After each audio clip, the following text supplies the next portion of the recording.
Hello and welcome to Teenagers Untangled, the audio hub for parents going through the teen years. I'm Rachel Richards, journalist, parenting coach, mother of 2 teenagers and 2 bonus daughters.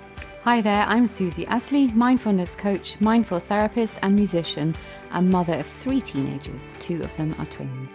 Now, we've talked about high-achieving perfectionist kids before, and you joked that you'd quite like yours to be a bit more like that. Oh, I did at the time, yeah. Didn't mean it. No, you didn't obviously. mean it. No. And it's a completely valid standpoint, right? Well, it is. And when people are on the other side of the fence, they go, oh, I wish I had a kid who was doing that, but it's not what it's... No, exactly. When you're at home raising one of those kids, it can be quite genuinely challenging. Yeah. And there was a review that's really struck me. This review came in saying, recently started working my way through these podcasts and have found them super useful for navigating my way through the teenage years. I have 13-year-old twin girls who are best friends one minute and screaming at each other the next. We know that one. Yeah. Rings a bell. And one of my daughters is very hard on herself when she doesn't perform as well as she hoped, particularly with things she loves, such as sports, she plays in a netball team, and her artwork, but also with all her schoolwork, tests, etc. Would love some advice on how to help her through this. And I have thought about doing something on this before, and it kind of just kept dropping down the rankings. But we respond. Yeah. If you write in about it, we will talk about it. It's super relevant. Yeah, I think super lots relevant. of people experience it. Yes. Should we start with a nugget? So my nugget this week is as a broader thing, and it's this idea that I think we often get into, myself included, and I try not to anymore, but it still pops up. It's this idea that we're trying to get somewhere, and we're trying to always just get through this thing to kind of arrive in this utopic space where everything's calm and wonderful. And I've been doing lots of work, mindfulness work, which I always do, but I've been doing some more of my own practice lately. And it's this idea of trying to find peace in the midst of chaos. And, you know, we all know, those of us with teenage children, that, you know, there's quite a lot of chaos. Yes. And I often hear it, and I've done it myself, oh, just thought we'd arrived at this good space and then this comes up. And, what does that even mean? And if we can kind of change the narrative around it to be like, it's probably always going to be a bit chaotic and there will always be something that's coming up. And if we can expect it to be like that, then it's just part of the ride. Yes. And how can we find peace in the midst of the chaos, in the midst of the difficulty, in the midst of challenge, rather than trying to get rid of it? I love that. And I just experienced that, pretty much every day. And I was I was talking to somebody yesterday about it, which is what made me think of it. Or there's always something coming up. Yeah, yes, there actually is. And that's just life, really. And I think I remember actually having to go through the process of learning that, understanding that was the, I think when I'm grown up, it'll be, and it won't be, it'll just be more of just something slightly different. Yeah, it's a bummer, isn't it? It's like, I just want to get to the nice bit. Yes, the nirvana, if you don't mind. Can I just go fast track there, please? And my ex-boyfriend used to get so annoyed with me because I'd say, we're going to have so much fun. He'd say, we are having fun now. He's so right. A little bit aggressive, but... So my nugget is to do with my daughter, who admitted she was struggling with social media. We talk about this all the time. Yeah. And months ago, I agreed to pay her £5 if she could stay off it for a week. This was her. She said to me, Mummy, I need an incentive. And I said, sure, okay. Great. She still hasn't succeeded. She asked to start again. And I said, sure, of course. And then apropos nothing, a few minutes later, she said, I wish I was good at art. And I said, yeah, well, you could be, because you are living through an era where there are tutorials online for absolutely everything. And the art tutorials are incredible. And being good at art, or not even being good at it, enjoying it is a really, really powerful thing. And why don't you just learn? And she said, wow, yes, of course. And I said, if you look at all the time you spent on social media and swap that for spending time trying to do artwork. And she did. She ran upstairs, got some art supplies, came downstairs and did some artwork and was so thrilled at the end of it. And I thought, gosh, that's what we're trying to get through to them, is this displacing. The problem with the social media or the stuff online is what's it displacing? And if they can find joy in something in real life, then they're not going to feel that need to go back to social media. So she's Brilliant. still off it. You're right, though. Social media has got, online stuff. The art tutorials are incredible. They're really, really amazing. Yes. And these apps, or the social media apps, are all designed to keep you. The whole business model is to keep you there on the app, not to, even dating apps. They're not designed for you to find your best love because then they lose a customer. So now let's have a review. Yeah, I've got one here, which is a lovely one from Tammy. And she says, because of your episodes, I've had conversations with my children about vaping, pornography, and even Andrew Tate, who I must admit I didn't even know about before your podcast. It's been such an eye-opening journey to be able to have these open conversations with my teens, armed with the incredible facts that you so meticulously find out. Oh, thank you, Tammy. That's really lovely. Yeah, absolutely. It was a really long review. Absolutely wonderful. And Tammy, we will come on to doing more of the stuff that you've been asking about, which is more to do with entitlement, really. Yeah. So we will come on to that. Don't worry. So let's come on to raising perfectionists or dealing with or supporting a child who's a perfectionist. Now, there are people who wear it like a status symbol and, my kids stayed up all night trying to make sure that they'd finished this and done the project really well. Yeah. But it can feel horrible if you're having to deal with it on a day-to-day basis. Yeah, it's particularly unhealthy. For the person. Yes, it's unhealthy. It's obsessive. I mean, I'm a classically trained musician, and there are many of us who are perfectionists, or I like to call recovering perfectionists. It kind of goes with the gig. Yes. It's never good enough. And it comes from a space of something, it's not good enough. And therefore perfect must be good enough, right? Because it's perfect. But we know perfect doesn't exist. So we're trying to strive for something that doesn't exist. And it's a really difficult one because at the same time, you think, well, the great thing about perfectionism is that you then end up with an amazing skill, or you end up with an amazing product. Yes. People who are determined to be to produce something that's perfect will keep going. So, it's how do we tell the difference? So if we can channel it, it's amazing. So we learn these really good skills, but the problem is if we just keep doing the perfectionist way, we get burnt out. It's super unhealthy, it's obsessive, and it comes from a space of lack and scarcity, and I'm not good enough, therefore I need to be perfect. So it's unsustainable. It's the road to burnout. Yes, absolutely. And so when we're talking about perfectionism, the way to think about it is it's about unrealistic goals, and it's a very sort of all or nothing way of thinking. It's quite black and white. You could get 98% in an exam, and all you focus on is the 2% that you didn't get. Exactly. Rather than relishing the fact that you did so well. Yeah, because it's externally driven. Perfectionism is externally driven. It's a feeling of not good enough, and we need the world to confirm, or a specific audience to confirm that we're okay, that we're good enough. And we are striving to get the whole world or a specific audience to go, yeah, you're good enough, you're all right.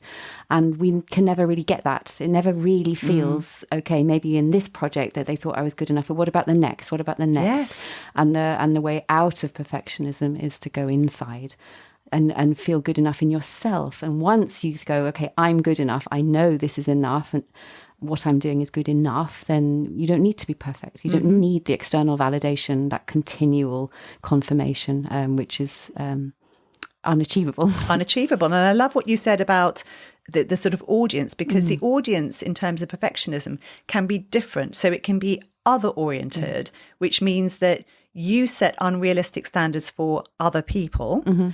It can be self-oriented, so setting those standards for yourself.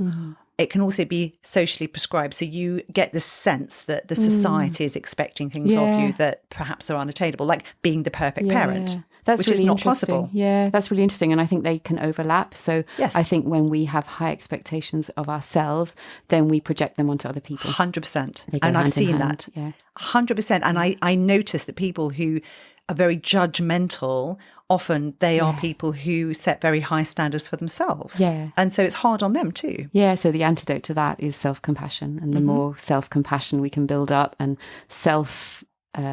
feeling okay about ourselves, then the bigger our capacity is to go, oh yeah, they're doing their best too. Yes, absolutely. And so it's good if we can actually get on top of this. So how can we spot it? Well, there are certain things that tend to happen. So there's delay. So starting tasks becomes difficult because you fear failure, or finishing them becomes difficult because you're scared you haven't quite done as well as you should. So that's one of the things that can sort of you can see in someone who's a real perfectionist. Feeling enormous anxiety about the idea of failing at anything. These unreasonable levels of frustration, you know, where you don't write something quite perfectly, you tear it up, throw it in a bin and scream for a bit. This is an unreasonable level of demand on yourself. Frequent catastrophic reactions or meltdowns when things don't go perfectly, like I just said. Refusal to try new things because you're scared you're going to make a mistake when you try that thing. And being very self-critical and self-conscious. These are all little indicators going, oh, I'm spotting that. And the reason I'm going through this list is because those are things that you could then use to say, I've noticed this, either to yourself or to your child, and say, it sounds like, it feels like maybe you're being too hard on yourself. And are you noticing that? And get them to sort of see that because quite often I think, particularly with younger kids, I mean, she's talking about someone who's quite young here in terms of this big growing up phase. They can find it really challenging to understand what's going on. They just feel the fear. Yeah, it's really challenging. And I think it's really tempting to kind of jump in and go and really praise them and go, oh no, what you're doing is amazing. It's really great, because that's a natural. We want to, you know, stop this perfectionist striving because it doesn't really feel in balance. But actually that can exacerbate it, because then that particular audience is, oh, really? You think I'm good enough? Okay, that's good. What about next time? Well, rather also than building it up as an internal way of doing it. I love that you bring that up, because that's one of those things that I've been thinking about a lot recently, because they always say, praise the effort, not the outcome. Yes. And my daughter explicitly said to me, Mummy, I remember throughout our entire childhood, you've always looked at effort. You've never focused on the outcome. And yet I had quite a perfectionist daughter. And I've thought more and more about it. And I think what we shouldn't be talking about is praise more than noticing. So I think the problem with praise is that we're still judging. And they still feel it like, oh, they judge me as being acceptable this time. So actually, if you step away from praise, you can just say, oh, I noticed that you know, you've done this, but do it very lightly. And if you're thinking, I'm just got to notice good things, then it doesn't become a big performance. You know, when you sit down at the table, you say, oh, you know, thank you so much for putting the glass out for me. That was great. Or, you know, just noticing little things that fill up their cup of feeling, oh, I'm doing quite well here. Yeah, I think that's really valid, rather than making it a judgment. Oh, thank you for bringing this and you're amazing. Just, I noticed, thank you. That's enough. Yes, because I noticed people who were very judgmental of me, praising me. And then I realized that actually it made me more angry, because I think, well, you're just judging me. You know, now you're judging me worthy. And if we've somehow interpreted and that, you know, we have to be a particular way to be acceptable for whatever reason, that's part of our identity. You know, maybe we're really bright and, you know, that becomes part of our identity, or I need to stay being really good in school because I get praised, or, you know, all of those kind of things, then we have to just keep an eye on that and make sure that it's not the only judgment thing the only thing that they're using as a guide, an internal guide. It needs to come from inside. And I love the idea of the praise. I praise effort. Actually, I can hear that I do that. Like exams, I always, you know, do a well done special meal or something before the results come out. This is for effort. I don't care what you've got. This is for the effort, the work you've done. Yes. And also like the classic when they're little and they're doing drawings, you know, they would sometimes be going, well, don't you like it? Don't you think it's good? If I wouldn't praise the drawing, like occasionally, because they got used to that in school. And I'd go, oh, you've used orange, or oh, there's a spiky bit there. What's that? You know, rather than, oh, wow, what a great drawing. Or love the elephant, and then they go, that's not an elephant. Yeah, exactly. Oh, that's a cow, mummy. Okay, well, whatever. The words we use are really important. And I love the sort of point about school, because the academic environment can actually really make our kids feel that way. We know that. We know that the way the current academic environment in England particularly is set up to feel very all or nothing, and that they then feel that if they don't do well, they'll fail at life. There's also research that shows perfectionism can be quite closely related to issues like OCD and eating disorders. So there could be a biological element to it, an inherited element to it. Yeah, culture, nature nurturing. Yes. We inherit the culture of our family as well. Yeah, it can be related to the desire to reduce parental stress and get attention. So it could be that they're worried that you, like, if you're quite stressed about things, they want to make you feel better. Yes, so low self-worth, as you've mentioned, which is a very clear one. Yeah. Maybe it's important to say it's not always, really bad self-worth. Like, we don't need to panic if there's maybe an element of it, but it also can be a big deal. And I think if we're perfectionists, because we've learnt that from somewhere, and we're hard on ourselves, then we're much more likely to push that on our kids. 100%. And it's very hard on them. And as we've said many times, they are sponges. So if they watch us doing whatever we're doing and wanting to look or be or act perfectly, then they will unconsciously take in that I cannot be imperfect. And it's really important that we show our kids that we can be imperfect, that we mess up, that we do things badly, that, we don't always go out of the house looking a particular way. I certainly don't do that. Yeah. No, absolutely. Just in general, that, we mess up and that's okay. It's a really important message to give them. And we can use that. I think I can't remember the episode that I dug this bit of research out, but this narrative conversation that we can have with ourselves, where what we do is we say, oh, I burnt dinner, so I think that was really stupid of me, and I think next time I'll learn to do this, and we're going to eat sandwiches tonight, so it's going to be delicious, and that's good enough, and it's okay, and no one died. Because when I used to be in TV, with the big fear was that we would go to black. Because because there's an awful lot going on behind the scenes, and even when things went wrong, because if you were in the producer suite and you put the wrong name up for a fragment of a second, everyone would go and we'd turn around and go, no one died, it's okay, because you kind of have to put it into perspective, don't you? You absolutely do. It's really important, and I loved your point about schools being the focus, being the academic, and I think there is when we can actually step in and be quite conscious around it, because as we've talked about ad nauseum. The narrative in school is academic. We want to be succeeding in those ways, and so if we can consciously step in and balance that out and be quite aware that you can not do well in school and still have a great life. It's fine. Yes, absolutely. You don't have to be perfect. Absolutely. And I do think media stories can sensationalize the downfalls of failure and make people feel scared that things could go wrong. And I mentioned it in a reel I did on Instagram when I was chatting to this teenage boy, and he'd said he'd passed his driving test, and I was so excited for him. And he said, "No, I don't like it." And I said, "What do you mean you don't like it?" And he said, "I don't like driving. It's not safe." Oh. And I said, "Why don't you like? What do you mean it's not safe?" And he said, "Have you seen my Instagram reels? Have you seen my social media? It's full of people crashing. I don't like it." Oh, interesting. And I just thought, gosh, that's a really interesting, when you start probing what our teenagers are being fed. He's a boy. He's probably seeing all these amazing crash videos. And then he's taking it, because he's that kind of boy. Yeah. He's taken it as that's not safe, which it isn't. But, life is full of not very safes. You have to sort of move on. So it's really interesting. We have to kind of think about that too. Yeah, that's super interesting. And I think one of the great things is actually just having a conversation with them of noticing it, and then saying, okay, so, what are you seeing? Yeah. Trying to get down to their level and see the world through their eyes can be very, very helpful. And what are you trying to, it's a striving mechanism. What are you trying to achieve by it?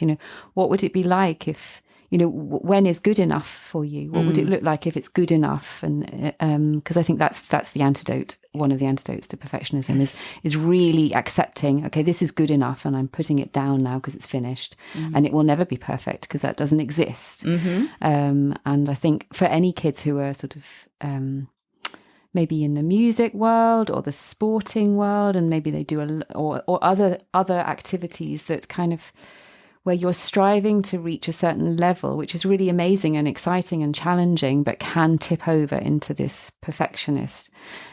Just kind of being aware of that, because and pointing out that it just doesn't exist. This perfect. And again, as you say, nobody's going to die if you play a wrong note, or if you fall over at the end of the race, or it might feel like it in the moment, but it's there's balance, there's perspective. Absolutely. And here are the problems because if your child is perfectionist, it can really develop their anxiety. They can get more and more anxious about it, which is not something we want in our kids at all. Children who are perfectionists often mask their pain and turmoil. So they'll often, because they're perfectionists, they may not want you to realize what's actually going on inside. You'll just see the impact that it's having, but you won't actually know everything, all the kind of conversations that are going on inside their head, which is what I discovered with my daughter when we actually had lots of conversations, and I started to see inside the way she was seeing the world. And I thought, okay, that's a confining place to be. Yeah, it can be torturous. It's really important. It's very stressful. That side of it's really important. And I think also worth mentioning is sometimes when we have this perfectionist tendency and we try and, work with it and change it, we then think, oh, well, we have to go the opposite way. So, then I'm not going to try at all, or just take your foot completely off. And that's also, that's not always helpful either. Yeah. So it's really possible and really important that we can be ambitious. We can want to do really well and then stop. And stop, but also I think it's really useful is when they make a slight mistake, you can say, you see, nobody... didn't do anything. That's absolutely fine. Yeah. And go through that with them, actually, because sometimes you have to walk them through how it didn't matter. Yeah. And then they can consciously acknowledge it. And that's where we learn, isn't it? It's where we learn. And actually the more times you go through a thing and you think, oh, actually I didn't do that quite right, and it was okay.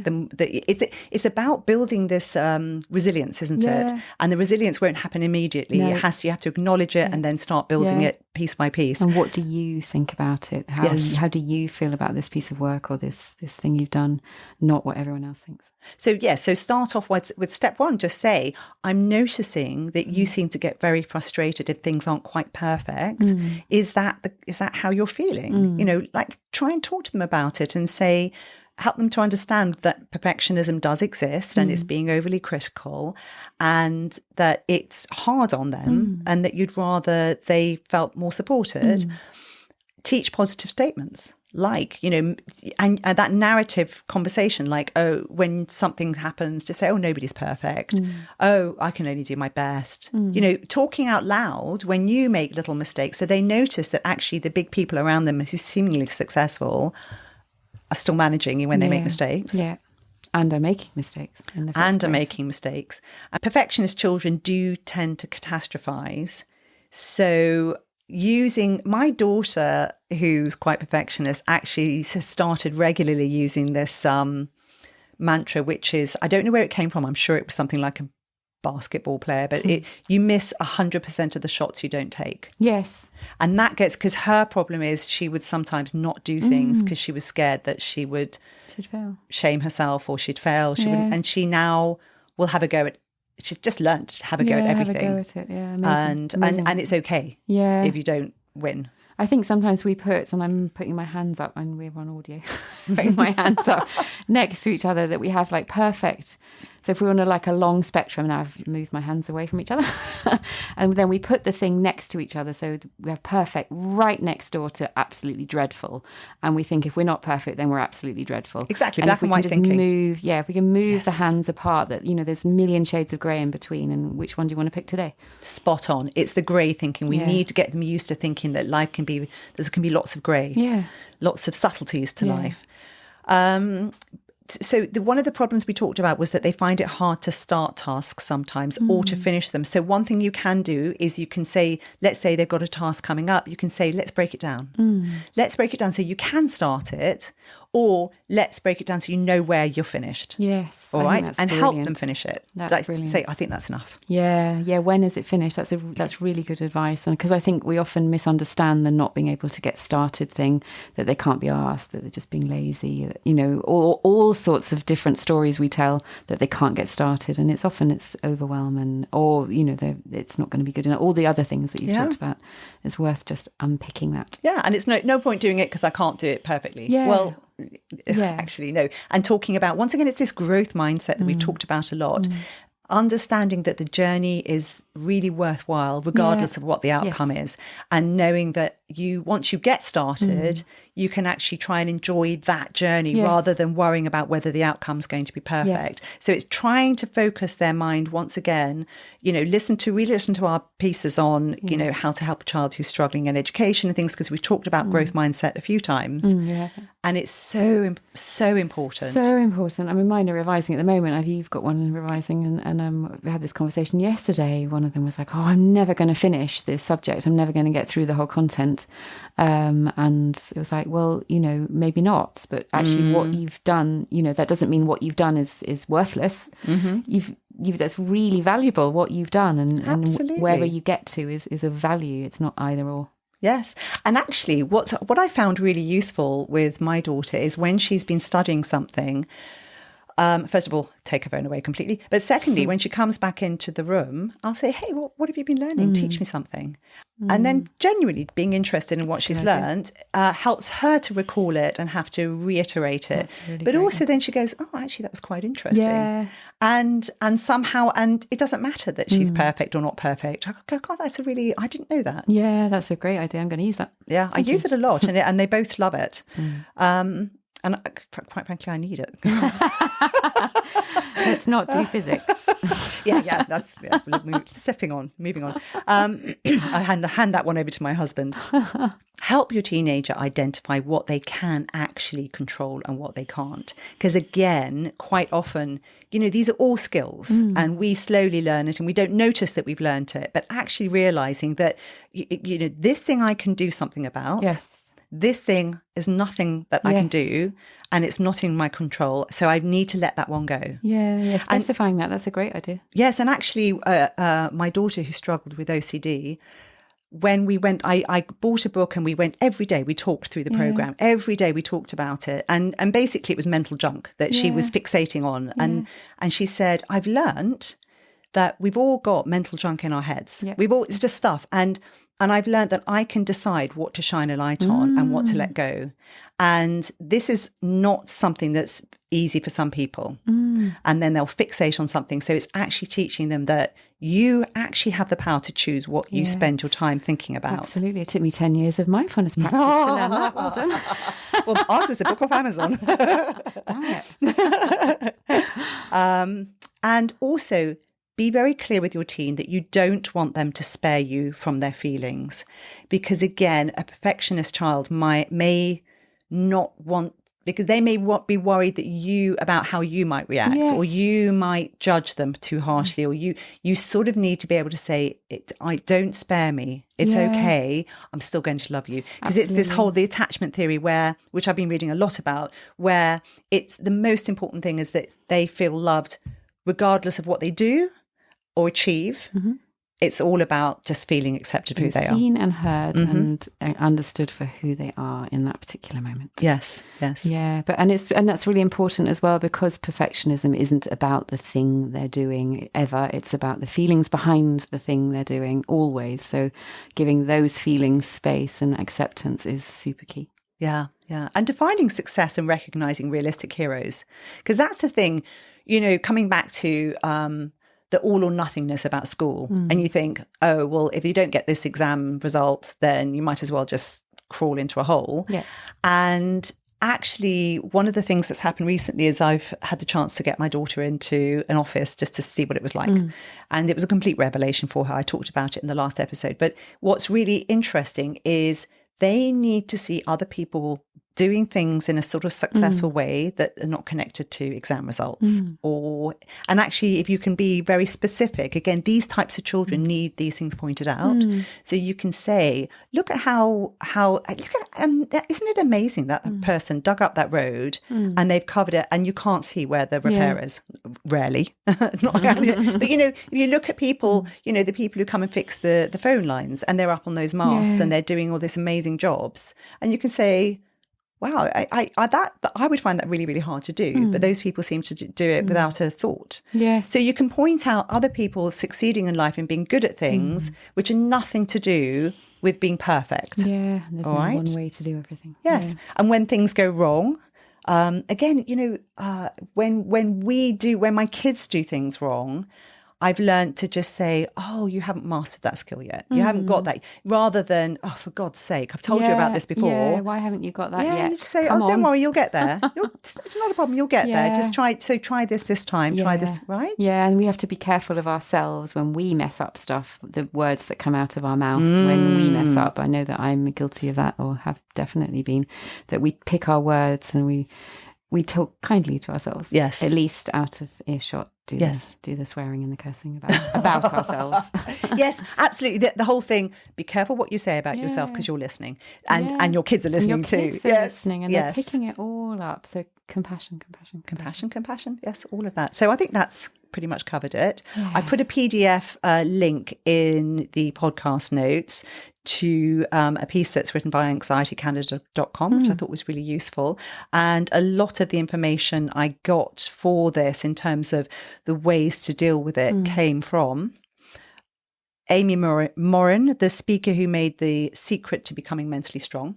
I quite liked some of her stuff. Yeah. So that'll all be linked up in the podcast. And that's interesting. It's linked to anxiety because it always is. And anxiety is very much future-based. So perfectionism is very future-oriented. What's it going to be like? How can I be in the future? Which is worth just bearing in mind, trying to bring them back into the present moment. Yes. Right now. It's good enough right now. Yes. And I did this. After you talked about the birds singing and how that calms you down, my daughter was having a meltdown the other day. I just said, right, put everything away, come outside, let's just sit and listen to the birds. Oh, how lovely. And I explained to her why that happens. And I just said, breathe, let's just breathe. And she said, actually, I feel a bit better now. Oh, amazing. And the birds don't sing to be perfect, they just sing. Exactly. They just exist. They're enjoying themselves.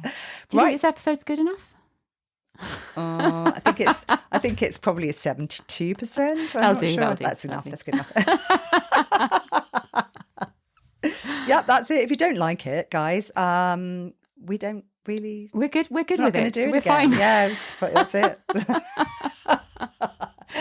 Right, that's it. If you enjoyed this episode, let somebody else know. Send them a link or give us a review on the platform that you're listening on, or you can come to the website, which is www.teenagersuntangled.com, where you can find my blog, my all the episodes. You can search them using keywords and also sign up for my newsletter. Susie is very active on LinkedIn at the moment, aren't you? I am. I'm making lots of noise on LinkedIn. Yes, because she's doing quite a lot of business stuff, which doesn't mean she's left us. She's still around. She's still up for supporting anybody who needs support. Yeah, I'm doing all sorts of things, just pivoting a little bit. Where can we find you?